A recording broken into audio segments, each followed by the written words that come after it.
Lipton Tea and Lipton Soup present Inner Sanctum Mysteries.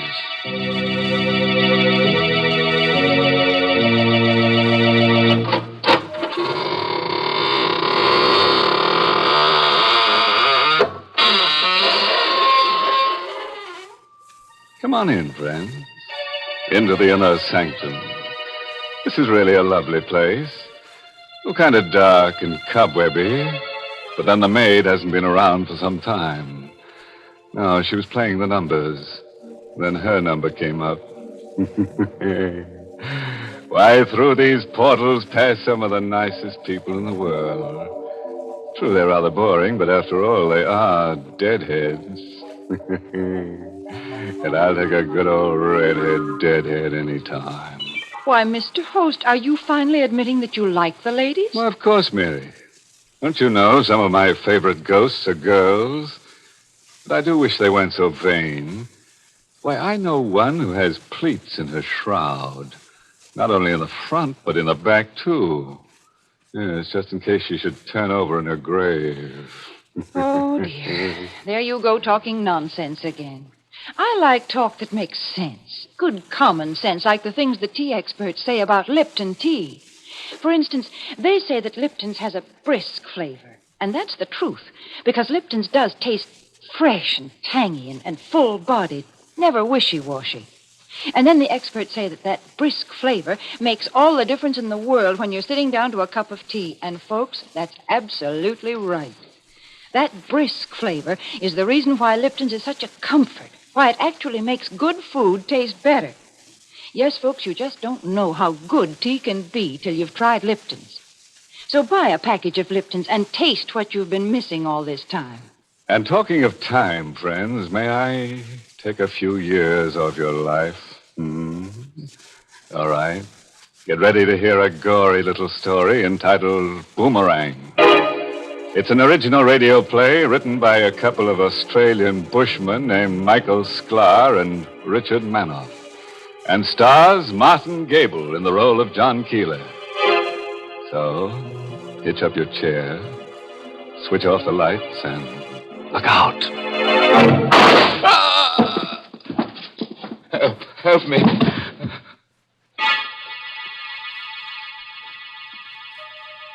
No one heard me. No one came. I lay there watching the blood ooze from the wound. My chest was on fire. The flesh where the bullet had entered was torn, shredded.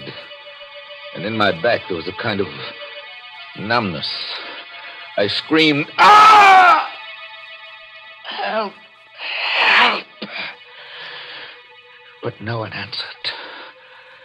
I was utterly alone, helpless, watching my life dripping drop by drop to the floor. Then the blackness closed in. When I regained consciousness, 2 uniformed patrolmen were bending over me, looking frightened and puzzled. Suicide, Riley? Either that or murder. Their voices seemed to come echoing over an aching void. I wanted to tell them how it had happened. I wanted to tell them about Bill Sloan and Helen and the airplane. I was frantic. I had to tell them. He's trying to say something, Riley. Poor guy. He can't talk. He's too far gone. I couldn't talk. I'd lost too much blood. My tongue was thick like cotton. My lips moved, but that was all. It was all shut up inside me. They would never know how it had happened. Riley, it looks to me like murder. Murder, yes, it was murder. And if only I could have spoken, I would have told them. About my nervous breakdown. About the sanitarium. That's where it began, back there in that plushy prison. I was locked up behind that big wall. And my wife and my partner, they had the chance to discover each other. And then when I came out, the doctor said I was cured. Their false solicitude. And all the while, suspicion was building up inside me. I was already suspicious that day. I caught them by surprise. I'd come directly home from my regular visit to the psychiatrist instead of returning to the office. Bill was there in the living room with Helen, my partner and my wife, laughing together. I closed the front door silently. The rugs muffled my footsteps. I entered the room suddenly, wanting to see their faces when they saw me. Oh, what, darling? Hello, Helen. Why, John, how did you happen to come home in mid-afternoon? Why aren't you at the office? I was thinking of asking you that question.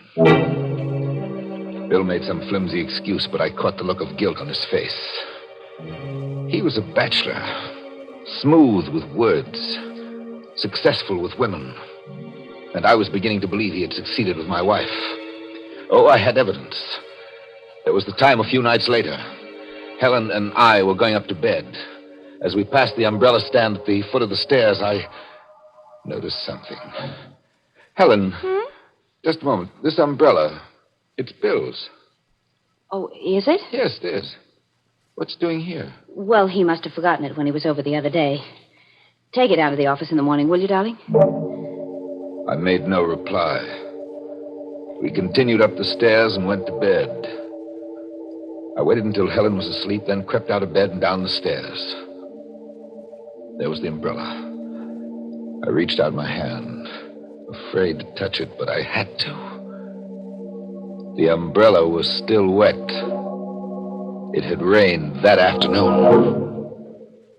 I said nothing about it the next morning. Oh, I was suspicious enough, but I told myself I had to be absolutely sure.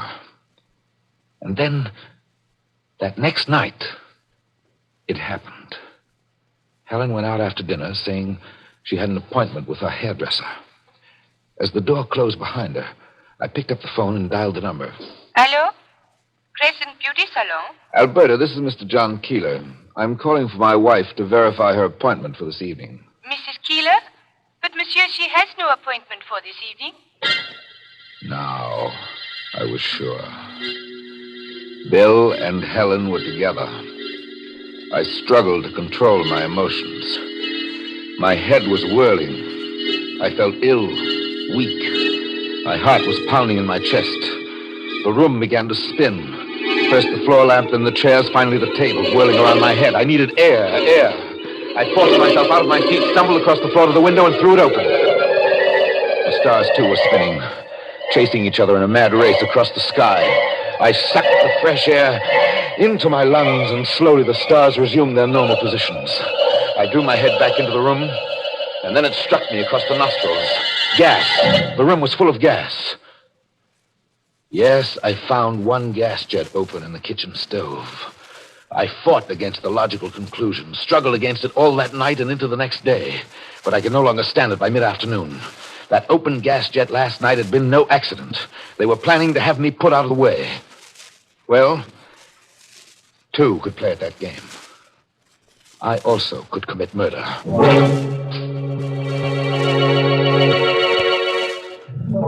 I worked out a plan.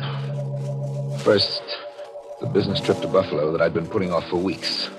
I could use that as my alibi. I called my secretary. Yes, Mr. Keeler. Miss Jackson, I've decided to go up to Buffalo tomorrow. Could you get me a drawing room on the 5 o'clock train? I'll call the railroad station right now, Mr. Keeler. A few minutes later, she called me back. I had the train reservation. So far, so good. I went to the bank, and from the bank to the airline terminal. What can I do for you, sir? I want a seat on the Rochester plane. The plane that leaves New York at 9:30 tomorrow night. 9:30. What is the name, sir? Dunham. Roger Dunham. Well, you're a lucky man, Mr. Dunham. It's the last seat on the plane. Roger Dunham. That assumed name would prove my alibi. The details of my scheme were falling into place. I went home, and at dinner told Helen I was leaving for Buffalo tomorrow. Tomorrow? Must you go tomorrow, John? Can't it wait? I've been putting this trip off too long already.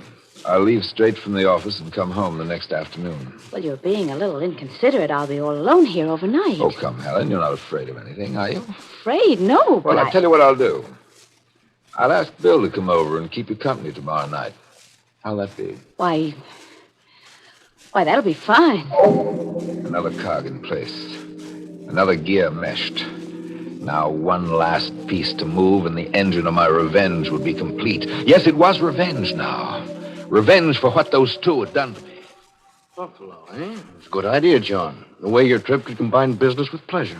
Pleasure? You've been rather tense lately. The change of the scene will do you worlds of good. I'm sure it will. How about Helen? Can you make it tonight? Tonight? Yes. I'll be over after dinner. That day passed like a dream. With me, the sleepwalker in the center, going through all the motions correctly, but waiting for the evening. For I wasn't hunted now. Now I was the hunter. A little past 4 o'clock that afternoon, I left the office and took a cab to the station.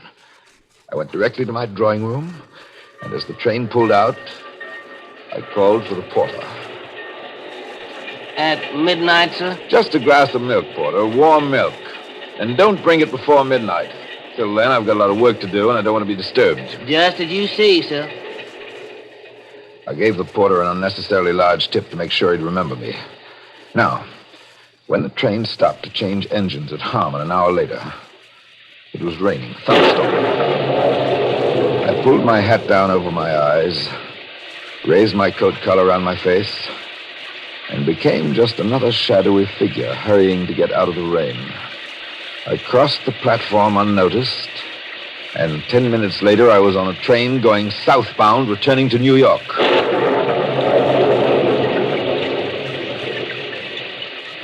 I picked up my car at the parking lot and drove out to my house on the cliff. Parking on a side road, I climbed up the hill on foot. By now the rain was coming down in sheets. Lightning split the sky and thunder crashed around me. I could see the light from my house perched at the edge of the cliff. Now, Bill's car was parked on the driveway, pointed downhill. Light came from the living room. I crept through the shrubbery to a window. There they were, Bill and Helen. My partner and my wife, sitting side by side on the divan. He drinking my whiskey, comfortable and warm, while I, the unwanted, was standing outside in the storm. How I hated him at that moment. I went back to Bill's car, crept beneath it, and went to work. The sound of the storm covered the noise of my tools as I disconnected the brakes. And I was finished. And none too soon, for suddenly the front door opened, and Bill stood framed in the light of the doorway with Helen behind him. It's a bad night for it, but we'll never get another chance like this one, Helen. Well, all right, but come back quickly, Bill. I'm nervous. Oh, nothing to be nervous about. John is halfway to Buffalo by now. A perfect opportunity to go over our plans with Bates. All right, go ahead then. But hurry. I'll have Bates back here in a jiffy. Bates. He was going to fetch Bates, undoubtedly a hired killer. I laughed inwardly as the car got started. I could see Helen watching it as it picked up speed on the steep downgrades. Something was wrong now, and she knew it. Bill, not so fast! Too late. The car was roaring downhill out of control, charging toward the lip of the cliff. There was a crash and it smashed through the guardrail.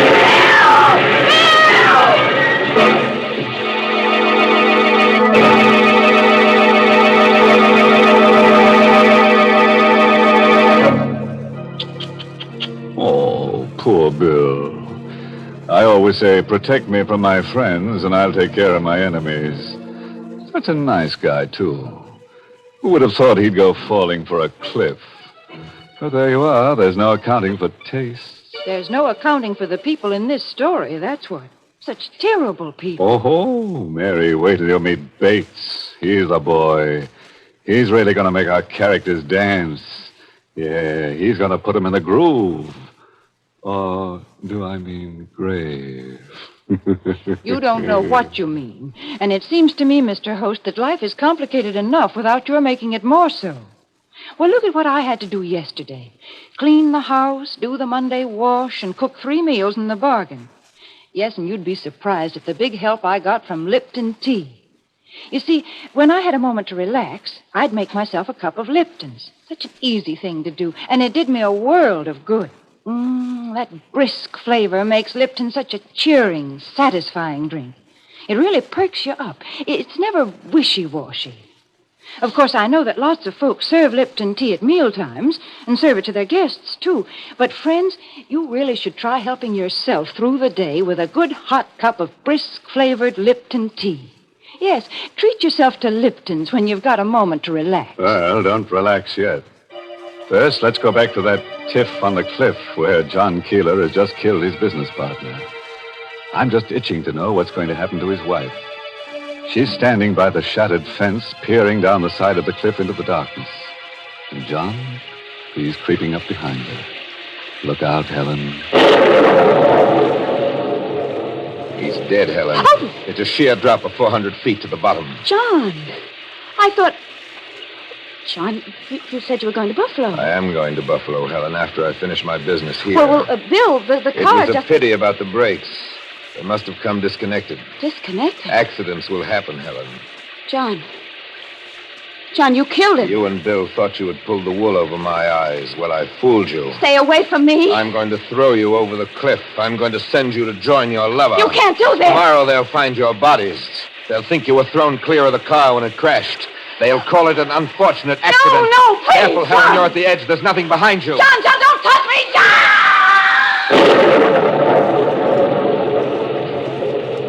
Goodbye, Helen.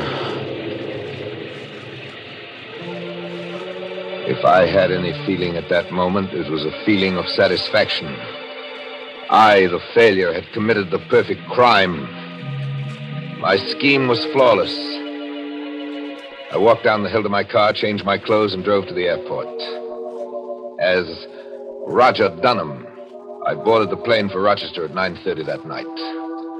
Just as I'd planned it, we arrived at that city well ahead of my train. I was waiting when the long line of sleeping cars pulled in at the Rochester station platform. I boarded the train. My drawing room was just as I had left it at Harmon. I sank down in a seat, removed my coat and shoes. I looked at my watch. It was midnight. Come in. Beg pardon, sir. It's midnight, sir. Oh, midnight? Really? Oh, thanks for bringing the milk. It's lukewarm, sir, just like you asked for it. Thank you, Porter.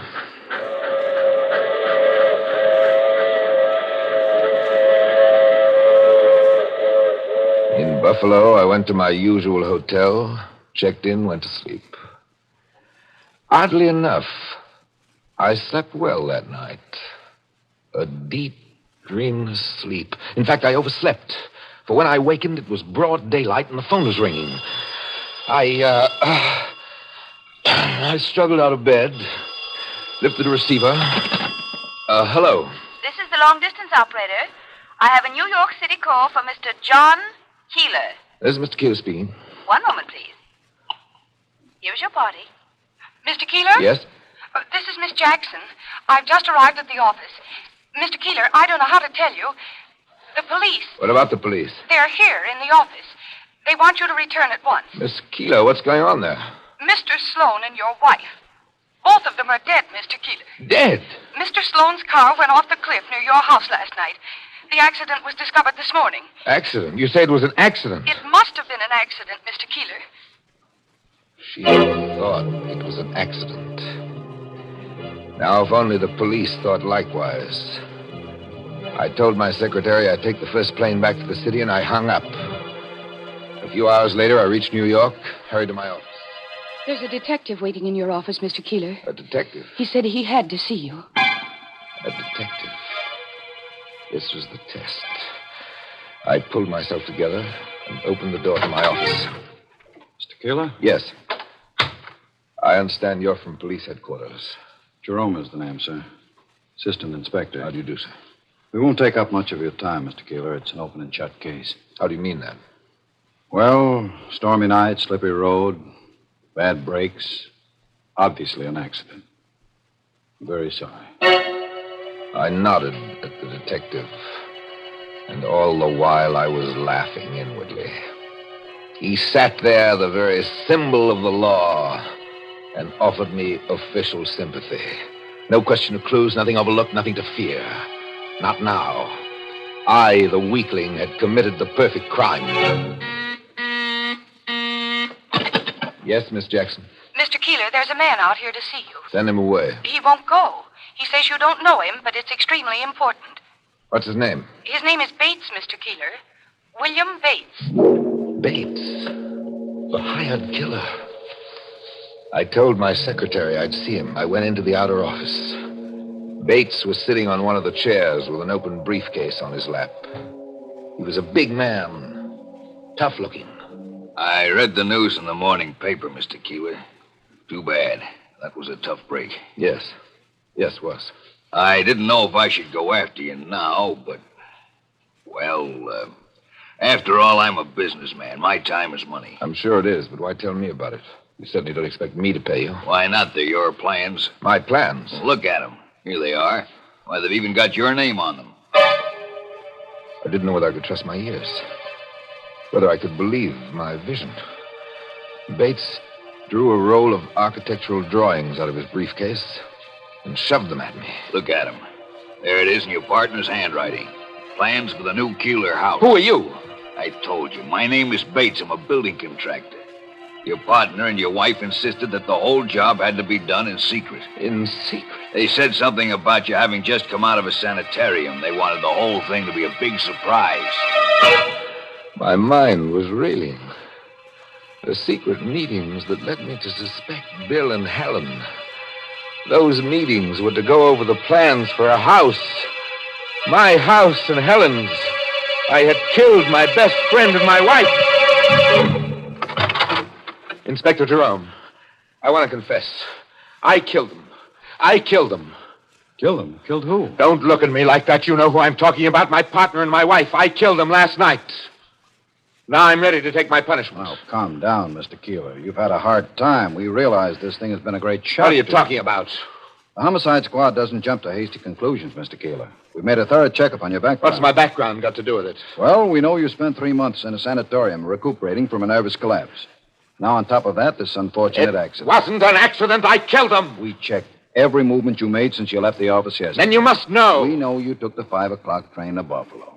The porter on your Pullman had no trouble recalling you. Why, he even told us how he brought you a glass of milk at midnight. You were a good 200 miles away from New York when the accident happened. The detective went away, shaking his head. Sympathetically. My mind was in a turmoil. I had committed the perfect crime, and it had boomeranged. I went home. The house on the cliff was empty. Everywhere I looked, I saw Helen. Her photograph on my desk. Her red-tipped cigarette still in the ashtrays. 2 half-empty cocktail glasses side by side on the living room table. There was desolation in the house. Emptiness. Loneliness.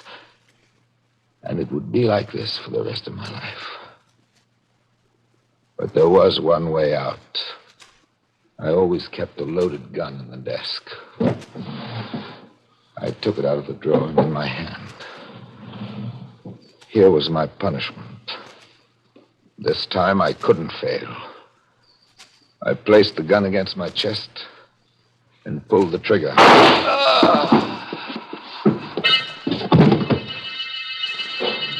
I fell by the desk and lay there, where I am now, staining the carpet with my blood.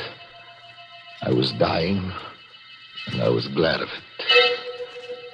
And then I remembered the plane reservation to Rochester. I could tell the police when they came, and they could check that, and they would know that I was guilty.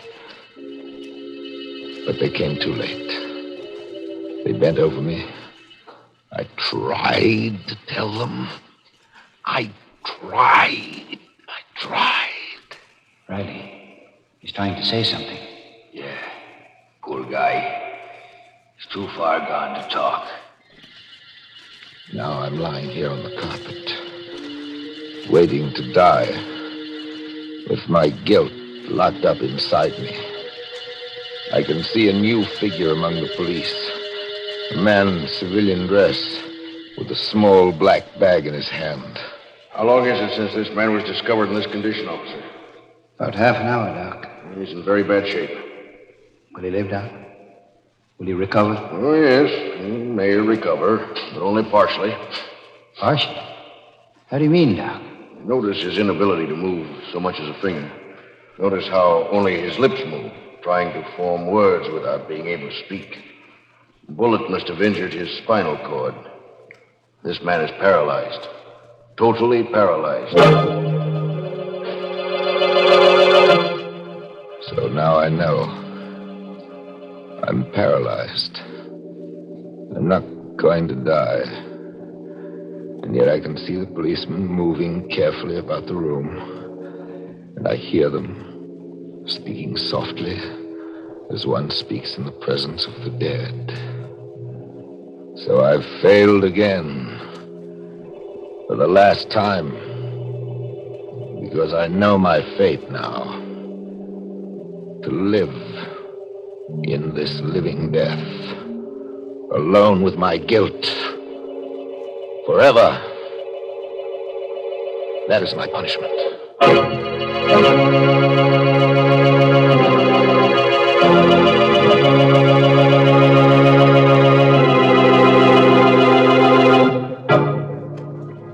Poor old John Keeler. Who would have thought his spinal cord could have tied him up in knots? Not so nice for John,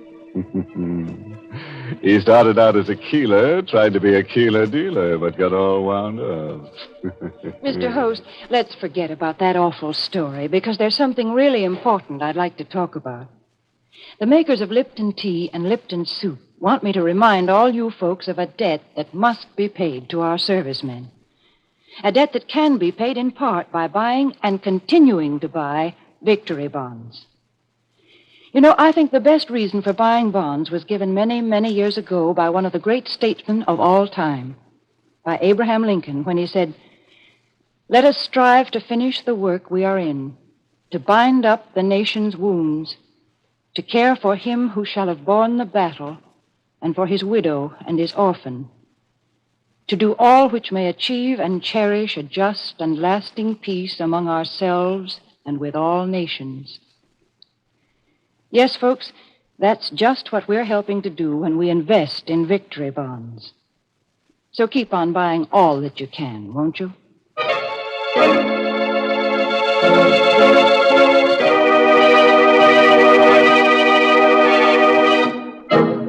And now, friends, for those of you who like morals with your drama, here's one for tonight. Never mix your partner's business with your pleasure. For if you do, he may consider it a pleasure to give you the business. By the way, this month's Inner Sanctum mystery novel is Devil in the Bush by Matthew Head. Yes, and next week's Inner Sanctum story, directed by Himan Brown and brought to you by Lipton Tea and Lipton Soup. Next week's story is about a genius, a photographer who believes that death can be beautiful. So he only takes pictures of people who are in the throes of dying. It's enough to make your camera shudder. And naturally, he has to arrange his models, arrange to have them die. So next Tuesday, bring along the kiddies, and we'll make it a nice family picture. And now it's time to close the squeaking door. So, good night. Pleasant dreams.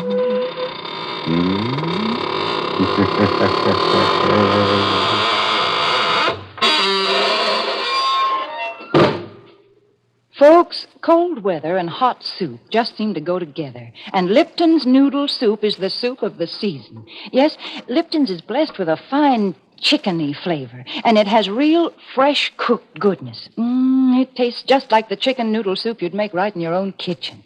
The only difference is that Lipton's takes almost no time at all to prepare. So if your family likes chickeny-tasting soup that's brimming with tender golden egg noodles, then don't forget to ask for Lipton's Noodle Soup. Yes, friends, and don't forget to tune in next week for another Inner Sanctum mystery. This is CBS, the Columbia Broadcasting System.